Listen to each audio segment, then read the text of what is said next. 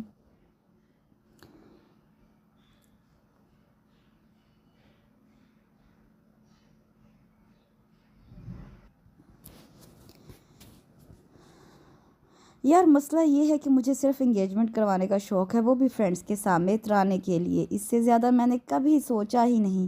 بس جلدی سے وہ مبارک موقع آئے جب میں 5-6 کلو مٹھائی بما ڈائمنڈ رنگ کلاس میں پہنچوں اور نمرا گروپ کو جا کر گلاب جامن کھلا کر یہ خبر سناؤں۔ مومو تو ایسا لگ رہا تھا تصور میں نمرا، عظمیٰ اور سیما کو مٹھائی بھی کھلانے لگی تھی۔ تم بہت چپ بیٹھی ہو، تمہارا مسٹر رائٹ کیسا ہوگا؟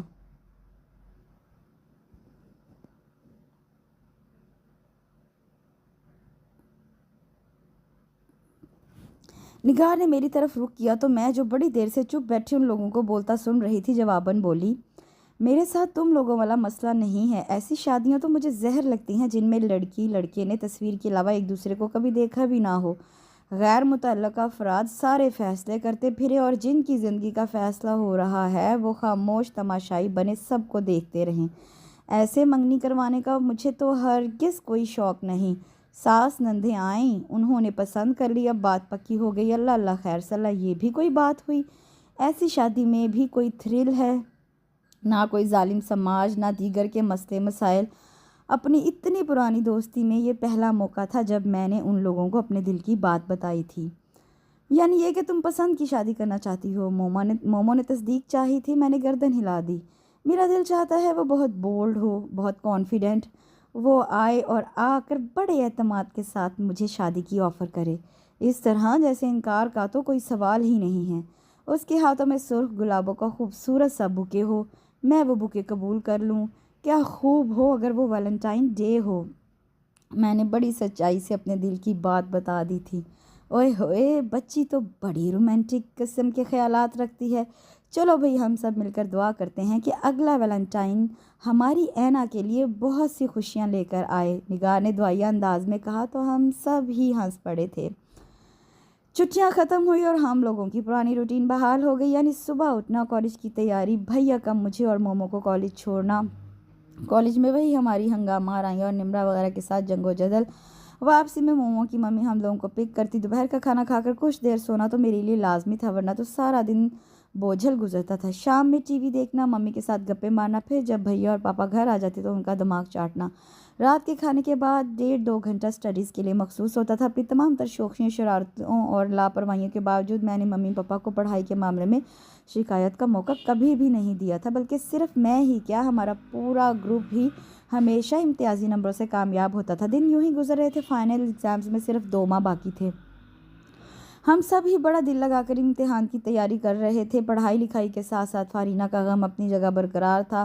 اسے اس بات کا بڑا شدید دکھ تھا کہ ہم چاروں کی شادیاں بغیر منگنی کے کالج سے ہم چاروں کی چاروں بغیر منگنی کے کالج سے رخصت ہو جائیں گی۔ اس روز کلاسز آف ہونے کے بعد ہم چاروں لائبریری میں بیٹھ کر آرگینک کیمسٹری کے 1-2 ٹاپکس آپس میں کلیئر کر رہے تھے، بلکہ یہ کہنا زیادہ مناسب ہوگا کہ نگار سے سمجھ رہے تھے۔ کیمسٹری اس کا فیورٹ مضمون تھا اور اتنے بور مضمون میں اس کی دلچسپی ہم لوگوں کے لیے یوں فائدہ مند تھی کہ ہماری تمام پریشانی نگار ہی حل کیا کرتی تھی۔ اس وقت بھی وہ استانی صاحبہ بنی ہم لوگوں کو ڈانٹتی سمجھا رہی تھی۔ پڑھائی کی دھن میں وقت گزرنے کا احساس ہی نہیں ہوا۔ گھر میں تو آج کل ہم دیر ہو جانے کا کہہ کر ہی آتے تھے، اس لیے پریشانی کی کوئی بات نہیں تھی۔ واپسی میں آج کل ہم چاروں ہی فارینہ کی گاڑی میں جایا کرتی تھیں۔ آج اس کے ڈرائیور نے چھٹی کر لی تھی، اس لیے ہم سب کو ہی بس سے جانا تھا۔ 3 بج رہے تھے، آج گھر جانے کا ارادہ نہیں ہے۔ مومو نے ہم سب کی توجہ گھڑی کی طرف دلائی تو ہم چاروں جلدی اپنا ساز و سامان سمیٹ کر کھڑے ہو گئے۔ لائبریری میں اتنی دیر سے بند موسم کا کچھ اندازہ نہیں ہو رہا تھا۔ باہر نکل کر دیکھا تو ہلکی پھوار پڑ رہی تھی۔ لو جی، یہ تو بارش شروع ہو گئی۔ اب کیا بھیگتے ہوئے گھر جائیں گے؟ ایسا کرتے ہیں، فون کر کے گاڑی منگوا لیتے ہیں۔ مومو نے بارش کو ناپسندیدہ نظروں سے دیکھتے ہوئے کہا، تم تو رہنا ہمیشہ ڈل اور بول بے وقوف۔ یہی تو موسم انجوائے کرنے کا، اتنی ہلکی بودا بادی ہو رہی ہے، مزہ آئے گا۔ ایسے موسم میں بھیگتے ہوئے اسٹاپ تک جائیں گے۔ فارینہ نے اسے گھرکا۔ وہ مزید کچھ کہنے کے لیے منہ کھولنے ہی والی تھی کہ میں نے فارینہ کی حمایت میں ایک عدد بیان جاری کر دیا۔ صحیح تو کہہ رہی ہے فارینہ، ویسے بھی میرے گھر میں تو اس وقت ممی کے علاوہ کوئی ہوگا نہیں، نگار کے ہاں بھی کوئی نہیں ہوگا، رہ گئی تمہاری ممی تو انہیں تکلیف دینے سے بہتر ہے کہ ہم لوگ خود ہی چلیں۔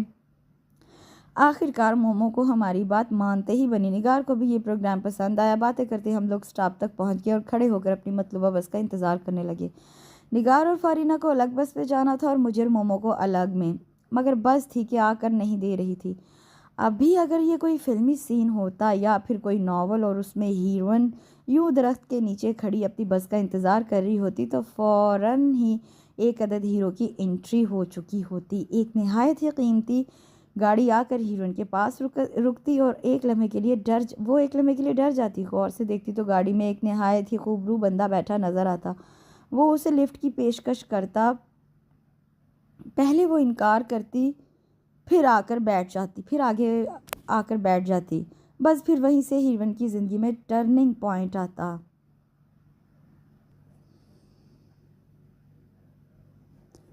یار، یہ ہم لوگوں کی زندگی میں اس طرح کا کوئی واقعہ کیوں پیش نہیں آتا؟ اس قسم کی باتیں ظاہر ہے فارینہ ہی کر سکتی تھی۔ اس کے حسرت بھرے انداز پر ہم سب ہی ہنس پڑے تھے۔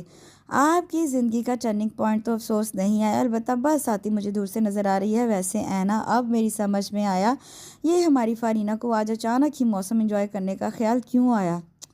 بیچاری میری جان، وہ فلمیں اور ناول ہوتے ہیں، حقیقی زندگی میں ایسا کچھ نہیں ہوتا۔ چلو۔ نگار نے فارینہ کا مذاق اڑایا تو وہ منہ بنا کر رہ گئی۔ ہم دونوں انہیں خدا حافظ کر کے اپنی بس کا انتظار کر رہے تھے۔ اچھا خاصا میں فون کر رہی تھی۔ فارینہ صاحبہ کی بے وقوفانہ تھرل نے ہم سب کو مروا دیا۔ بھوک الگ اتنی شدید لگ رہی ہے۔ مومو خاصا چڑھ کر بولی، وہ تو یوں بھی بھوک کی بہت کچی تھی۔ میں ابھی اس کی بات کے جواب میں کچھ کہنے والی تھی کہ اچانک ایک گاڑی ہمارے بالکل قریب آ کر رکی۔ کالج کی چھٹی ہوئی اتنی دیر ہو چکی تھی کہ اب ارد گرد بالکل سناٹا تھا۔ بارش بھی اب ہلکی بوندا باندی سے بدل کر موسلا دھار برسات میں تبدیل ہو چکی تھی۔ تھوڑی دیر پہلے جو ہم باتیں آپس میں تھرل کے طور پر کر رہے تھے، وہ جب اصل میں وقوع پذیر ہوئی تو ہم دونوں کے چھکے چھوٹ گئے۔ مومو تو تھی ہی صدا کی ڈرپوک اور بزدل، فوراً ہی میرا ہاتھ مضبوطی سے پکڑ کر ڈر کے مارے 2-4 قدم پیچھے ہٹ گئی۔ گاڑی کا شیشہ نیچے کر کے وہ بے حد ہینڈسم بندہ بڑے ہی شائستہ اور مہذب لہجے میں بولا تھا، کہاں جانا ہے آپ لوگوں کو؟ آئیے میں ڈراپ کر دوں۔ ڈر تو میں بھی گئی تھی، مگر اپنا ڈرنا اس کے سامنے ظاہر کیے بغیر مضبوط لہجے میں بولی، شکریہ، ہم لوگ چلے جائیں گے۔ آپ عباد کی بہن ہے نا؟ اس نے بھیا کا نام لیا تو میں ایک دم چونک گئی۔ مومو تو باقاعدہ کانپنا شروع ہو چکی تھی۔ اسے تو ویسے بھی روڈ پر چلتا ہر دوسرا بندہ چور چکا اور بدماش نظر آتا تھا۔ میں ہی بات کا دوست ہوں کامران، آپ کو پہچان کر ہی میں نے گاڑی روکی تھی۔ اب کہ اس نے تفصیلی تعارف کروایا تو مجھے بھی ایک دم اس کی شکل جانی پہچانی سی محسوس ہوئی۔ 2-4 مرتبہ اسے بھیا کے ساتھ آتے جاتے میں دیکھ چکی تھی۔ اب جب کہ وہ بھیا کا دوست نکل آیا تھا اور ہم لوگوں کو بیٹھنے کی آفر کر رہا تھا تو انکار کا سوال ہی پیدا نہیں ہوتا تھا۔ میں نے قدم آگے بڑھایا تو مومو کی منمناتی آواز میرے کانوں میں پڑی، پاگل ہو گئی ہو، ایسے ہی کوئی بھی بھیا کا دوست بن کر آ جائے گا اور تم چل دو گی اس کے ساتھ؟ مجھے تو شکل ہی سے بدماش لگ رہا ہے۔ اچھا خاصا ہینڈسم بندہ اس سمے ہماری مومو کو بدماش نظر آنا شروع ہو گیا تھا۔ وہ جو مجھے آگے بڑھتا دیکھ کر ہاتھ بڑھا کر گاڑی کا دروازہ کھول چکا تھا بولا، کیا ہوا، آپ رک کیوں گئی؟ دیکھیں پلیز، مجھے ایک جگہ پہنچنے کی بہت جلدی ہے۔ وہ تو میں آپ کو دیکھ کر رک گیا ورنہ میں لیٹ ہو رہا ہوں۔ اس نے شائستہ انداز برقرار رکھتے ہوئے ہمیں ٹوکا تو مجھ سے پہلے ہی مومو بولی، اتنی جلدی میں ہے تو چلے جائیے، ہم نے آپ کو روکا تو نہیں۔ وہ پوری کی پوری میرے پیچھے یوں چھپی تھی جیسے مرغی کے بچے اپنی اماں کے پروں میں چھپتے ہیں۔ مجھے مومو کی بدتمیزی پر شدید غصہ آیا۔ کیا سوچے گا وہ کہ بات کی بہن اور اس کی فرینڈ اتنی ill mannered ہیں؟ مومو کیا بدتمیزی ہے؟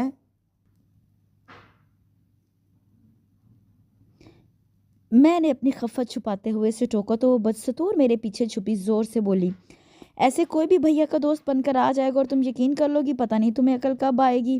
جائیے مسٹر، اپنا راستہ ناپیے اور یہ مت سمجھے گا کہ ہم آپ سے ڈر گئی ہیں۔ یہ ہے نا بلیک بیلٹ ہے اور میں بھی کوئی گئی گزری نہیں، خواہ اکیلی لڑکیوں کو دیکھ کر ڈرانے کی کوشش کرتے ہیں۔ اس کی آواز کی کپکپاہٹ صاف محسوس ہو رہی تھی۔ میں نے مومو کی بیوقوفی پر سر پیٹتے ہوئے سامنے دیکھا تو وہ اتنی دیر سے سنجیدہ شکل بنائے بیٹھا بندہ بے ساختہ مسکراتا نظر آیا۔ اس کے چہرے کی شرارتی مسکراہٹ بتا رہی تھی کہ کسی بات کو بہت انجوائے کیا جا رہا ہے۔ میری ہائٹ 2 کی اپنی تمام فرینڈز میں سب سے زیادہ ہے، اس لیے موصوف میرے کندھے تک آتی اور اس لیے مومو صرف میرے کندھے تک آتی تھی اور اس وقت بھی وہ میرے پیچھے چھپی کندھے پکڑ کر اچک کر سامنے دیکھ رہی تھی۔ میں مومو کی بدتمیزی پر شرمندگی محسوس کر رہی تھی۔ اچھا جی، آپ لوگ نہیں جانا چاہتی تو کوئی بات نہیں، میں چلتا ہوں، بائے۔ وہ ہم لوگوں کو ہاتھ ہلاتا چلا گیا تھا۔ 2-4 منٹ بعد ہی ہماری مطلوبہ بس آ گئی تھی۔ میں مومو سے شدید ناراض ہو گئی تھی۔ مجھے پتا تھا اب اس بات پر مجھے بھیا سے سخت سننا پڑیں گی۔ لاکھ وہ اس وقت برا مانے بغیر مسکرا رہا تھا مگر اسے مومو کی بات بری تو ضرور لگی ہوگی۔ وہ تو اخلاقاً بھیا کی وجہ سے رک گیا تھا اور مومو پاگل کہیں گی، اب بھیا سے ڈانٹ کھانی پڑے گی۔ گھر آ کر کھانا کھانے کے بعد سونے کے لیے لیٹنے تک میں یہی سب سوچتی رہی تھی، مگر جب وہ دن اور پھر اگلے 2-4 دن بھی خیریت سے گزر گئے تو میں نے سکون کا سانس لیا۔ بھیا ویسے تو مجھ سے بہت پیار کرتے ہیں مگر ان کا غصہ بہت خطرناک ہوتا ہے۔ مومو کی بعد میں نے خوب کھنچائی کی تھی۔ نگار اور فارینہ نے اس قصے کو بڑے مزے لے کر سنا تھا۔ اس واقعے کو ہفتہ 10 دن گزر گئے ہوں گے کہ اس رات بھیا میرے کمرے میں آئے۔ کامران تمہیں کہاں ملا تھا؟ بھیا نے 2-4 ادھر ادھر کی باتوں کے بعد جب یہ بات کی تو میں چونک گئی۔ ان کے چہرے پر تفصیلی نظریں دوڑائیں تو وہاں کسی ناراضگی کی کوئی اثار نہ دیکھ کر سکون کا سانس لیا اور انہیں اس دن کا تمام ماجرا کہہ سنایا۔ ساری بات سن کر بھیا قہقہہ لگا کر ہنس پڑے۔ اچھا تو مومو تمہارے ساتھ تھی؟ ویسے اس قسم کی حرکتیں کر بھی صرف مومو ہی سکتی ہے۔ بھیا انہوں نے کیا آپ سے کوئی شکایت کی ہے؟ میں نے دریافت کیا تو وہ نفی میں سر ہلا کر بولے، نہیں بھائی، ایسی کوئی بات نہیں ہے، وہ تو یوں ہی ذکر نکل آیا تھا۔ بھیا شب بخیر کہہ کر اپنے کمرے میں چلے گئے تو میں بھی دوبارہ سے کتابوں میں گم ہو گئی ہوں نا۔ میں بیوقوف، یہ نہیں سمجھ میں آیا کہ بھیا یہ بات کیوں پوچھ رہے ہیں۔ قصہ کچھ یوں ہوا تھا کہ کامران صاحب ہماری مومو پر دل و جان سے فریفتہ ہو گئے تھے۔ انہوں نے ساری بات بھیا کو بتائی کیونکہ مومو کے گھر تک پہنچنے کے لیے انہیں بہرحال میری مدد درکار تھی۔ بھیا نے ساری بات مجھ سے اس لیے کنفرم کی کہ آیا میرے ساتھ مومو ہی تھی، کہیں ایسا تو نہیں تھا اس روز میرے ساتھ کوئی اور فرینڈ ہو۔ یہ ساری بات تو میری سمجھ میں اس وقت آئی جب کامران آفاق کی والدہ اور بہنیں مومو کے لیے باقاعدہ رشتہ لے کر آئیں۔ جیسے ہی یہ بات پتہ چلی تو میں اچھل پڑی۔ فوراً فون کھڑکا کر یہ قصہ فارینہ اور نگار کے گوش گزار کیا گیا۔ ہم فرینڈز میں سے کسی کی زندگی میں کچھ ڈیفرنٹ ہو ہی گیا تھا۔ پروپوزل کا کیا جواب دیا جاتا یہ بات کی بات تھی اور اس کا فیصلہ بڑوں کو کرنا تھا، مگر مومو کو چھیڑنا تو ہم لوگوں کا فرض تھا، سو وہ ہم پورا کر رہے تھے۔ مومو ٹیپیکل افسانوی ہیروئنز کی طرح لال گلابی اور نیلی پیلی ہو رہی تھی۔ بھیا نے اپنے دوست کا مقدمہ بڑی کامیابی کے ساتھ لڑا تھا اور آخرکار آنٹی انکل نے کامران آفاق کے حق میں فیصلہ دے دیا تھا۔ کالج میں مٹھائی لے کر پہنچنے والا مومو کا سپنا سچ ہو گیا تھا۔ رسمی طور پر بات چیت طے ہوئی تھی۔ امتحانوں کے فوراً بعد مومو کی شادی کی تاریخ رکھی گئی تھی، اس لیے انگیجمنٹ وغیرہ کا کوئی سلسلہ نہیں ہوا تھا۔ جس روز بات پکی ہوئی اور اگلے روز مومو مٹھائی لے کر کالج پہنچی تو مزہ ہی آ گیا۔ بھیا سارے راستے مومو کو چھیڑتے رہے تھے کہ اتنا خوش تو کامران بھی نہیں ہے، اس نے تو اپنے دوستوں کو ایک کینڈی تک نہیں کھلائی اور یہاں 4-5 کلو مٹھائی جا رہی ہے۔ بات پکی تو مومو کی ہوئی تھی، مگر ہم دنوں یوں خوش تھے جیسے ہماری شادی طے ہوئی ہے۔ اللہ تعالیٰ نے ہماری گردنیں نیچی ہونے سے بچا لی تھی۔ نمرا کے کارٹون سے لاکھ گنا بہتر تھا کامران۔ بھیا کے ساتھ وہ ملٹی نیشنل کمپنی میں اچھی پوسٹ پر تھا اور آگے ترقی کے روشن امکانات تھے۔ نمرا لوگوں کی جلن و حسد سے بھرپور شکلیں دیکھ کر ہم لوگوں کے کلیجوں میں ٹھنڈ پڑ گئی تھی۔ آنٹی کیونکہ پرانے خیالات کی مالک تھی، اس لیے مومو نہ تو کہیں باہر کامران سے مل سکتی تھی اور نہ ہی فون پر بات کر سکتی تھی۔ اس بیوقوف کو ایسا کوئی شوق بھی نہیں تھا۔ اس کا شوق تو کالج میں مٹھائی کھلانا تھا، سو وہ پورا ہو گیا تھا۔ امتحان شروع ہوئے تو ہم سب تو بری طرح پڑھائی میں مصروف ہو گئے۔ مومو بے حد پریشان تھی کہ اپنی شادی کی تیاری کرے یا امتحانوں کی۔ تھیوری کے پیپر سے فارغ ہوئے تو بڑی حد تک ٹینشن ختم ہو گئی۔ پھر ہم سب نے مل کر مومو کی تیاری میں بھرپور مدد کروائی۔ مومو کی شادی ہم لوگوں کی زندگی کا یادگار واقعہ رہے گی۔ مایوں، مہندی، شادی، ولیمہ، ہم لوگوں نے ہر فنکشن بھرپور انجوائے کیا۔ ہم لوگوں نے ہر دن کے لیے نئے کپڑے بنوائے تھے۔